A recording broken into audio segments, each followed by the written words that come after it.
When you come across a book that just sets you on fire, you can't do anything but read it. When you finish reading it, you have to get up and pace back and forth. Your hands are in your hair. You're just overwhelmed. You're shocked. You can't believe what happened. And even though it had an ending, you weren't ready for it. That's the type of story The Awakening Fire is. And I'm here to talk about it.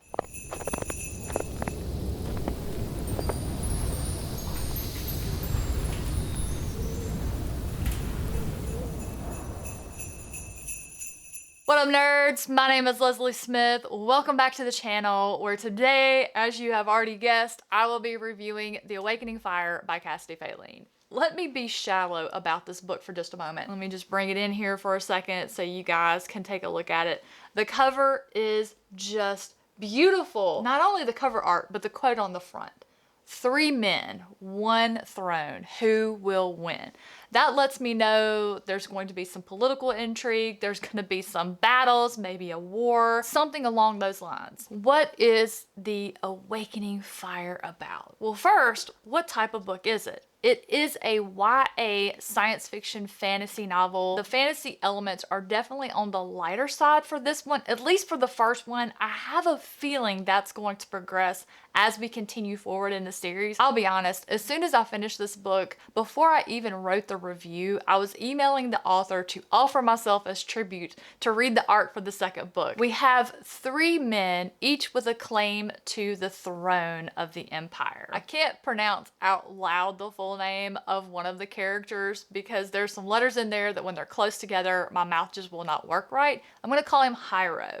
Hyro is the first character that we meet, and I just had a real feel-good, warm, cozy feel about him when I met him and his friends. But there was a little bit of danger to Hyro's storyline because he and his friends still worship the law of the ancients called the Law of Blood, which is illegal under the rule of the current king, King Rita. Hyro has been planning for quite some time to get the people, the commoners who still worship the ancients in secret, to rise up against the king and depose him and get someone in that throne that's going to bring back the law of the ancients. A couple of days before Hyro is about to finally get this plan into motion, an old friend of his arrives, Ganon Terrace. Previously, before the current king, the Terrace family ruled for years and years over this area. So Ganon has decided it was time for him to quit school, kill the king, and take over by himself. Yeah, he might be a touch arrogant. And then our third contestant for the throne is Lamont,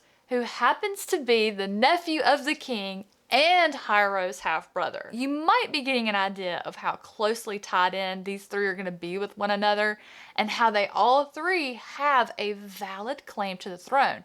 Lamont, because the king, his uncle, has told him, I want you to be my heir because I want you to continue the work we've begun. The work they've been doing in secret. There are so many elements about this book that make it good.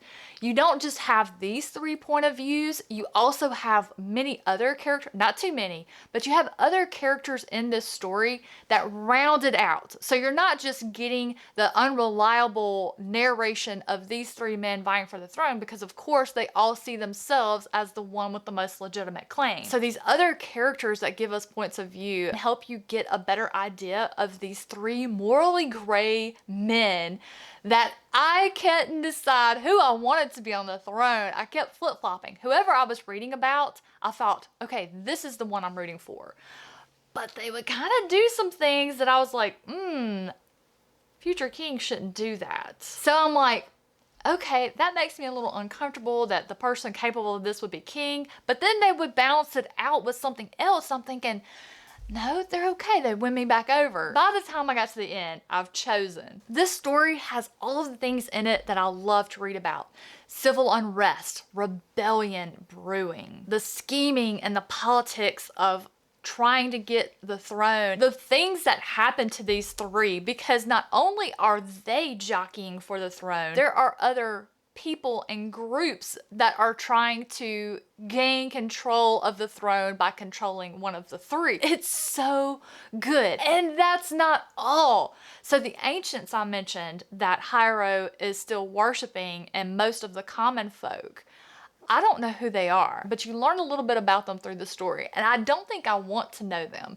They ruled in blood. If you broke one of their commandments, the price was your blood, meaning you're out. There was also mention of a cult that worshipped a goddess, and she, along with these ancient, had some sort of powers that could be passed to a mortal somehow, but there could only be one at a time that had those powers. I want to know more about that. I am absolutely thrilled to continue reading this series, and I hope that I was able to tell you enough about it for you to determine that this is one you want to pick up. It is available now. It came out, I want to say November 17th was the magical date of release. It is definitely worth a read. I hate to use this comparison because it's overused, but if you're a fan of A Song of Ice and Fire, I think you would enjoy this book. If you're a fan of The Faithful and the Fallen by John Gwynne, I think you would really like this series. But y'all, I'm gonna cut myself off because I will gush about this book all day. I have seen some of my other reviewing friends receive copies of this lately, so there should be more reviews popping up. So if you need a few more opinions other than mine to make a decision,